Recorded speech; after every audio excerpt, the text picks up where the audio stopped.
Selamat pagi, selamat siang, selamat malam buat para mahasiswa dan para netizen yang budiman. Di sini kita sudah masuk pada pertemuan yang keempat, mata kuliah algoritma dan pemrograman.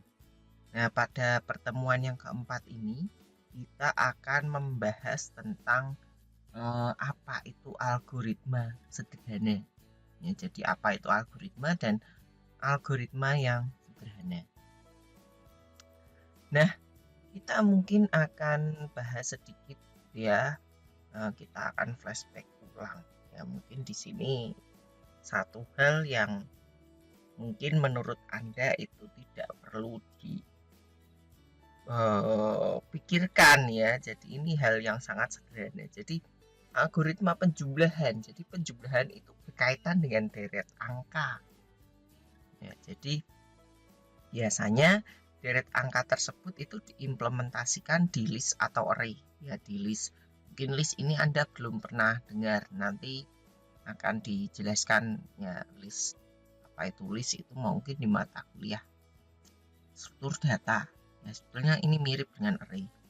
Nah, contoh di sini ya. Wah, ini kelihatannya rumus seperti ini kalian bingung ya. Ini sebetulnya lambang sum ya, lambang penjumlahan ya dari I0 sampai dengan IN pada X ya. Jadi di sini XI sama dengan X0 ditambah X1 ditambah X2 ditambah seterusnya sampai dengan XN. Sedangkan yang ini penjumlahan dari I0 sampai dengan N untuk 2 plus XI. Ya, ini rumusnya kurang lebih seperti ini. Nah, untuk menjumlahkan elemen list, misalkan kita punya list ya, atau mungkin ini lebih tepatnya bukan list ya, tapi array ya.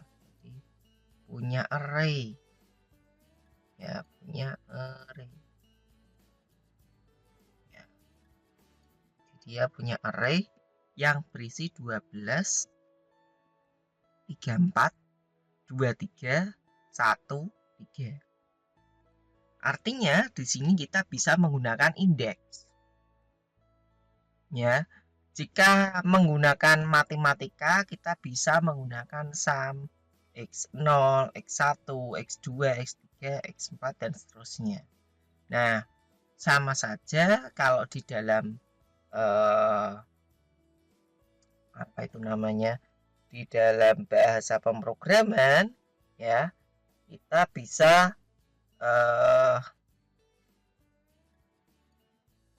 menggunakan sum pada indeks.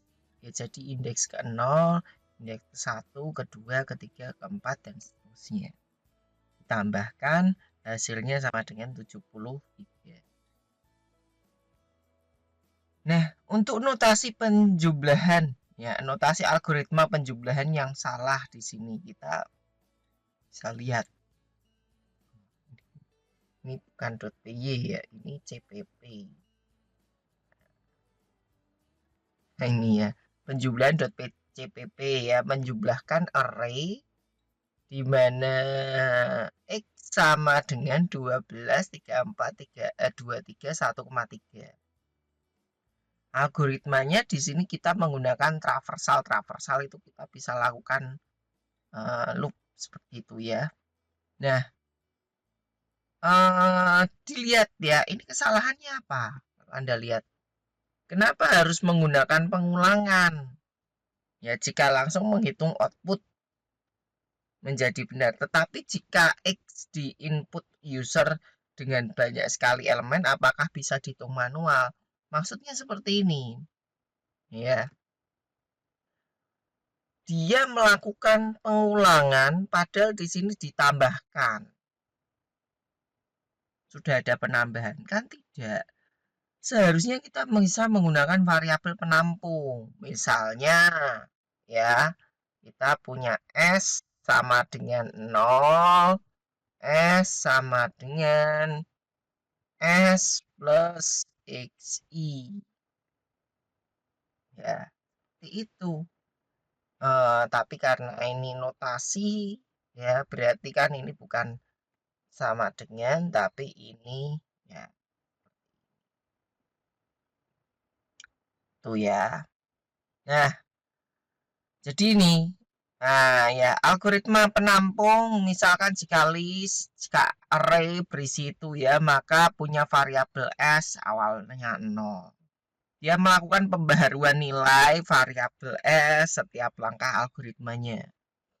Misalnya ini ya, awalnya s sama dengan 0. Ketika indeks ke 0 ditambahkan jadi 12. Ditambah x ke 1, ini ya, ini kan jadi 12. Ditambah x ke 1, 12 tambah 34 jadi 46. Tambah x kedua, 246 tambah 23 jadi 69. Tambah x ketiga, 69 tambah 1 jadinya 70. Tambah x keempat, 70 tambah 3 jadinya 73. Nilai S berakhir ya, nilai S terakhir merupakan solusi sehingga hasil akhir penjumlahan dari elemen list adalah 73. Nah, kelihatannya mungkin sederhana sekali ya. Tapi jika kita salah dalam membuat algoritma ini, maka hasilnya akan terjadi error logika. Karena kalau kita lihat dari sini tadi, ini tidak akan menimbulkan error apa ya? Tidak akan menimbulkan error sintak, tapi di sini akan menimbulkan error logika. Nah, ini rekap penjumlahannya tadi kurang lebih seperti ini ya. Jadi jika angka di indeks yang berwarna merah diganti dengan satu variabel yang dapat diulang, misalkan i, maka sederhananya adalah pengulangan akan dilakukan pada ekspresi ini. Ini adalah sebuah dasar dari sebuah algoritma. Ini contohnya algoritma looping. Nah, terus untuk notasi algoritma penjumlahan. Ya, jadi di sini bisa kita ganti ini bukan PY tapi CPT ya kan. Ini bukan list tapi array. Ya, jadi semua list jadi array ya. Jadi X sama dengan itu, dia adalah array integer, S sama dengan 0 ditraversalkan lalu ditambahkan. Seperti yang sudah saya jelaskan tadi di awal. Nah, terus yang jadi pertanyaan mungkin di sini ya, kalau Anda diberikan tugas untuk menukar dua variabel, misalkan kita punya variabel A10, variabel B5, variabel A10 B5 ya. Bagaimana caranya agar A5 B10? Ada 3 solusi di sini ya. Aritmatika, operasi SOR, dan variabel penampung. Ada 3 solusi. Jadi kalau aritmatika itu terbatas pada variabel bertipe numerik. Sedangkan operasi SOR bisa dilakukan selain tipe numerik. Begitu juga untuk variabel penampung. Nah, mungkin pertanyaannya, Pak, kalau tipenya berbeda gimana?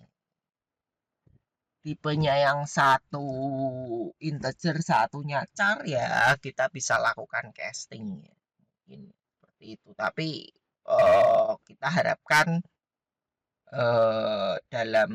dalam kasus ini hanya menggunakan satu macam tipe data. Kalau satu char ya variabel yang lainnya char. Satu double yang lainnya double. Satu integer yang lainnya integer. Kita batasi seperti itu aja dulu ya. Nah, untuk aritmatika itu tadi terbatas pada numerik. Jadi caranya gini ya. Anda hanya cukup menggunakan dua variabel saja. Jadi variabel A dan variabel B tetap digunakan, tidak ada variabel tambahan. Nah, jadi rumusnya adalah yang pertama ada 3 langkah. Yang pertama yaitu A sama dengan A plus B. Jadi kita tambahkan. Ya. Jadi A plus B itu ditambahkan jadinya 15. Ya. Terus A minus B. Ya, jadi B sama dengan A minus B. Karena A-nya sudah jadi 15 dikurangi 5, maka 10. Nah, dan yang terakhir A sama dengan, ya kan, A-nya kan belum berubah ya. Jadi saya ulangi saja, saya akan membuat sebuah variabel, ada 2, yaitu A, dan yang satunya B. Ya, A-nya awalnya adalah 10, B-nya 5. Nah, untuk langkah pertama, ya, untuk langkah pertama, A sama dengan 10 plus 5. Berarti pada langkah pertama, ini berubah menjadi 15. Ini ya langkah pertama. Clear. Lalu B sama dengan A minus B. A minus B, 15 dikurangi 5. Berarti B-nya berubah jadi 10. Ya. B-nya berubah jadi 10. A-nya tetap 15. Nah, sekarang A sama dengan A minus B. Ya. A sama dengan A minus B. Jadi ini jangan terbalik urutannya. Kalau urutannya terbalik, ya, jadi B dulu, baru A. Kalau urutannya terbalik tidak bisa. Kita coba ya, ini diselesaikan dulu ya. A minus B, berarti di sini hasilnya adalah 5. Clear. Selesai. Tapi kalau ini rumusnya kita balik, ini dulu. Ini kan harusnya 1, 2, 3. Saya ubah, saya balik 1, 3, 2. Apa yang terjadi? Kita lihat ya, kita lihat ya. Kita lihat. Jadi kita ulangi lagi. Di sini adalah 10. Ini 5.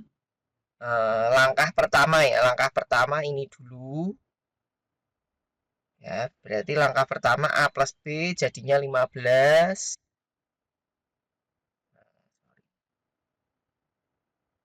Tuh.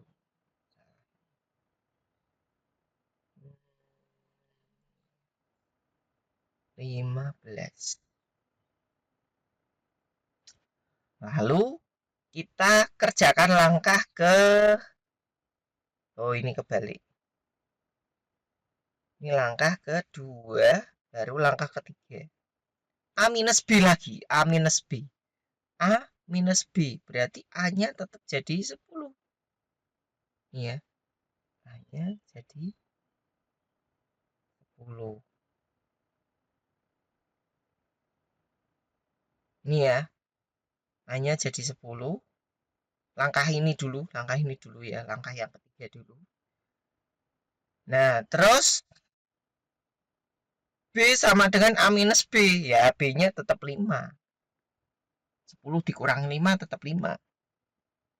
Jadi langkah ini tidak boleh terbalik. Penentunya adalah langkah yang ada di 2 langkah terakhir itu. Tuh ya. Lalu ya, algoritma yang berikutnya adalah source web. Ide dasar dari source web, ya, jadi terjemahan nilai ke dalam bentuk biner. Jadi ketika kita akan melakukan operasi sort, ya, akan dibentuk atau nilai ini akan diubah ke dalam bentuk biner atau operator berbasis bit. Ya, kemudian dilakukan operasi sort. Bisa dilihat di sini ada X10 Y3. Ya. 10 itu kalau diterjemahkan ke dalam biner itu adalah 1010. Bisa. Ya. Ada 2 pangkat 0, 2 pangkat 1, 2 pangkat 2, 2 pangkat 2 pangkat 0 itu 1, 2 pangkat 1 itu 2, 2 pangkat 2 itu 4, 2 pangkat 3 itu 8. 1010 berarti ini 1010.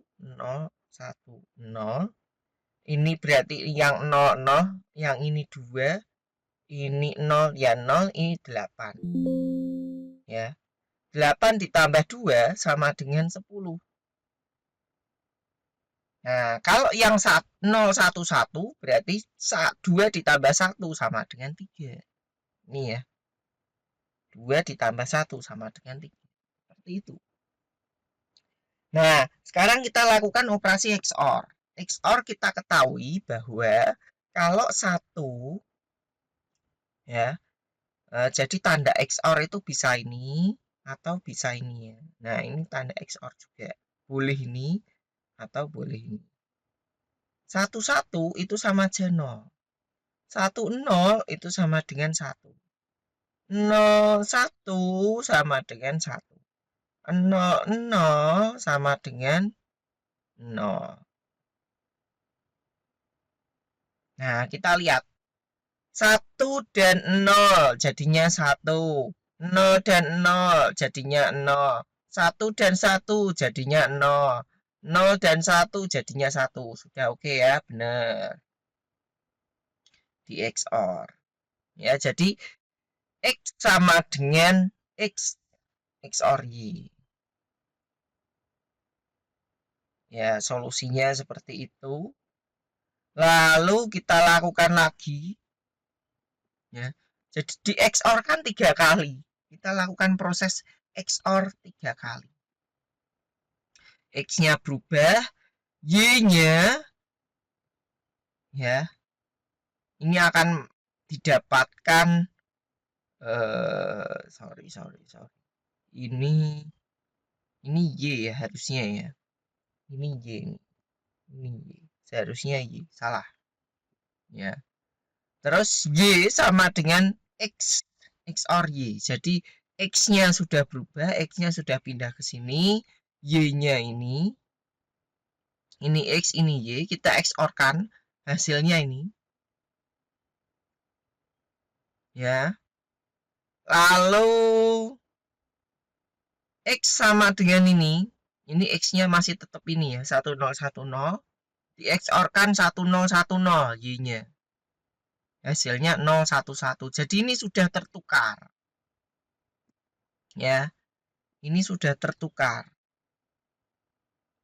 Langkah pertama berarti kan ini kan X-nya berubah 1001. Ya. Ini langkah pertama. Ini saya hapus saja lah. Hapus. Saya punya X. Saya punya Y. Ya. X-nya awalnya adalah 1010, Y-nya 0011. Ketika hasilnya di XOR, X-nya berubah 1001. Ya. Terus di XOR-kan lagi untuk Y. Ya, untuk Y sama dengan ini di XOR-kan. Hasilnya Y akan berubah jadi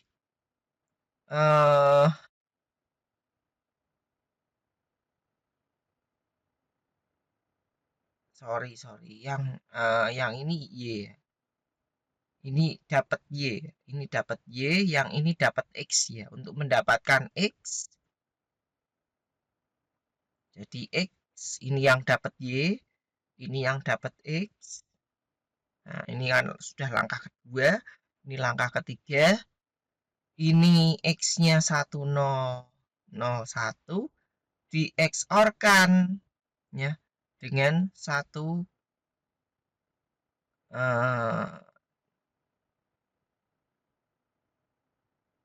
ini dapatnya anu ya 10 ya, ini Y-nya jadi 1010, hasilnya adalah 0011. Nah, itu langkah untuk XOR swap. Nah, terus ini menggunakan variabel penampung. Ini paling umum, paling mudah digunakan. Tapi di sini kita butuh 3 variabel. Kalau 2 langkah yang sebelumnya tidak perlu menggunakan variabel tambahan. Di sini kita perlu 3 variabel. Jadi di sini kita punya X, punya Y, punya temp. X sama dengan temp. Ya, X-nya kan 10, Y-nya 3, X sama dengan temp, X-nya temp sama dengan X berarti tempnya 10. X sama dengan Y, berarti ini dicoret jadi 3. Ya. Y sama dengan temp, berarti ini dicoret jadi 10. Tempnya masih ada. Nah, sekarang pertanyaannya, Pak, kalau dibalik, saya mulai temp sama dengan Y. Boleh enggak? Nah, boleh ya, kita coba ya. Kalau seperti ini, kita coba. Ini kan berarti ini 10, ini 3, tempnya sama dengan Y, berarti ini ya. Nah, berarti yang kita kerjakan apa dulu? Ya, yang kita kerjakan apa dulu? Y sama dengan X. Y sama dengan X berarti ini 10. Terus X sama dengan temp. Ini berarti 3. Boleh enggak? Boleh. Jadi ini boleh, ini juga boleh. Oke ya. Nah, mungkin itu untuk pembahasan tentang beberapa algoritma sederhana yang Anda bisa pelajari. Terima kasih untuk pertemuan hari ini. Selamat belajar dan beraktivitas kembali.